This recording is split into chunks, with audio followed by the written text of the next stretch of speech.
ओम शांति। एक बहुत सुंदर कहानी है राजा की। जैसे शिव बाबा रोज बोलते हैं, झरमुई झगमुई नहीं करनी, हमें किसी की बात किसी से भी नहीं कहनी है। तो उसी के ऊपर एक बहुत सुंदर कहानी है। एक राजा था, वो बहुत दानवीर था। सुबह से लेके शाम को 5 बजे तक का नियम था कि उसे दान करना ही है। एक समय में एक साधु आया, एक संत आया, तो गांव में वो भीख मांगने लगा। गांव वालों ने कहा कि आप जाओ, एक राजा है, वो बहुत दान करता है, वही आपको दान देगा। संत चला राजा के दरबार में, राजा के पास पहुंचा तो राजा से बोला कि कुछ दान चाहिए। राजा ने कहा कि समय निकल गया दान करने का, अब मैं दान नहीं कर सकता हूँ और मैं अपने काम में व्यस्त हूँ। संत ने बार बार कहा और राजा ने मना कर दिया। संत ने कहा मुझे दान चाहिए, तो राजा को गुस्सा आया। राजा घोड़ों की सेवा कर रहा था, यानी कि उन्हें खाना पानी दाना दे रहा था। तो घोड़े की लीद उठा के और संत के कमंडल में डाल दिया और संत ने कहा तथास्तु। संत भी खुश होके चल दिया, गया और अपनी कुटिया के बाहर उस लीद को डाल के और बैठ गया तप करने के लिए। और जब वो तप करने लगा, बहुत समय बीत गया, देखा तो वहां तो बहुत ढेर हो गया, उस गोबर का बहुत बड़ा ढेर हो गया। एक बार राजा शिकार करने के लिए गया तो उसने बड़ा अद्भुत नजारा देखा कि संत होने के बाद भी संत तो अपनी तपस्या कर रहा है, ये ढेर किस चीज का लगा हुआ है। तो जब वो संत के पास गया, हाथ जोड़ के बोला कि आप तपस्वी हैं, आप तपस्या कर रहे हैं, ये गोबर का ढेर आपकी कुटिया के पास कैसे लगा। तो संत ने बड़ी कोमलता से जवाब दिया कि यहाँ पास के एक राजा हैं, उन्होंने ये मुझे दान में लीद दी थी, यानी कि थोड़ा सा ही गोबर दिया था। अब उसका ढेर इतना हो गया, यानी कि उस पे इतना ब्याज चढ़ गया कि इसे अगले जन्म में सुअर बन के और ये लीद अपनी खानी पड़ेगी। राजा चकित हो गया। राजा ने सोचा वो तो मैं ही हूँ दान देने वाला, कि इतना सा देने के बाद और इतना बड़ा ढेर हो गया। राजा घबराया और राजा ने उस संत से उपाय पूछा कि ये कैसे खत्म होगा, हमें कौन सा ऐसा कर्म करना पड़ेगा जिससे ये हमारा कर्म खत्म हो जाए।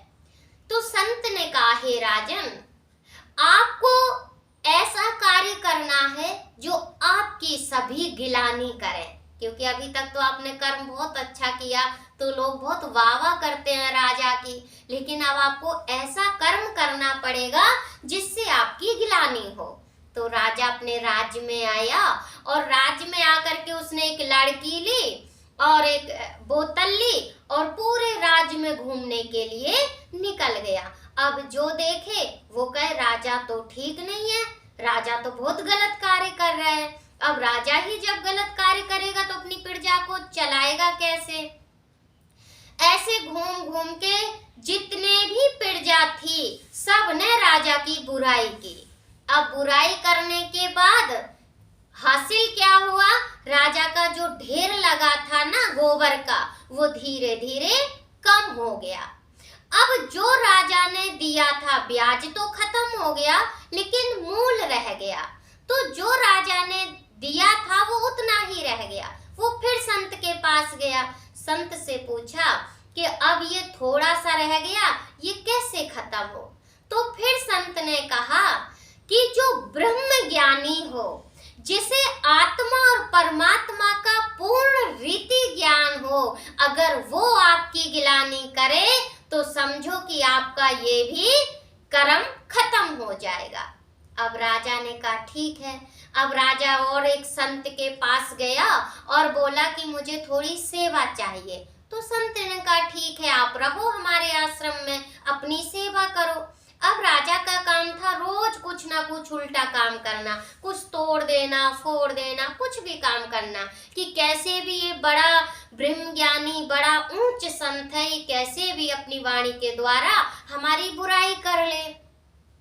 संत तो सत्य में वो बहुत ज्ञानी था। तो राजा कुछ ना कुछ उल्टा करता गया और करने के बाद फिर उसने बोला आज हम संत के पांव दबाएंगे। जब वो पांव दबाने के लिए गया तो कहने लगा कि आप तो बड़े ज्ञानी हो और मैं तो नीच हूँ, पापी हूँ, मैं तो कपटी हूँ, मैं तो छल करता हूँ, मैं तो अच्छा हूँ ही नहीं। तो संत ने एकदम धक्का मार दिया और कहा कि जो तुम्हारी लीद इतनी बची है ना, वो तुझे ही खानी पड़ेगी, मैं इसको नहीं खाऊंगा, यानी कि मैं आपकी गिलानी नहीं करूंगा। तो राजा चकित होके आ गया। फिर संत से पूछा आप बताओ इसका उपाय क्या है।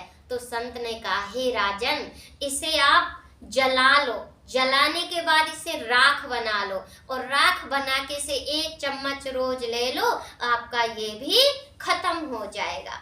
तो कहने का भाव ये है कि जो हमें शिव बाबा समझाते हैं कि जब ब्राह्मण ही ब्राह्मण बड़े बड़े लोगों की अगर गिलानी, बड़े बड़े लोग अगर हमारी गिलानी करने लगे तो समझो हमारे जितने भी पाप कर्म हैं वो सब धीरे धीरे खत्म होने लगेंगे।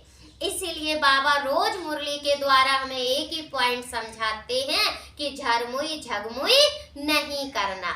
और बाबा ने दूसरा पॉइंट बड़ा सुंदर दिया है कि साक्षी होके देखना, जो जो कर रहा है सिर्फ देखो, उसके बारे में बोलो मत, क्योंकि अगर हम उसके बारे में नाम मात्र भी गलत बोलेंगे तो उसका पाप भी हमारे ऊपर आ जाएगा और वो श्रेष्ठ बन जाएगा। और बाबा ने कहा हम कल्प वृक्ष के नीचे विराजमान होके तपस्या कर रहे हैं। जब हम तपस्या कर रहे हैं तो हमारा वरदान भी लगेगा और श्राप भी लगेगा। तो हमें क्या करना है, वरदानी मूर्त बनना है, यानी कि समस्त संसार का हमें भला करना है। अच्छा हो बुरा हो वो उसका पाठ है, लेकिन मुझे अपना पाठ बहुत अच्छी रीति और खूबसूरत से बजाना है। ओम शांति, ओम शांति, ओम शांति।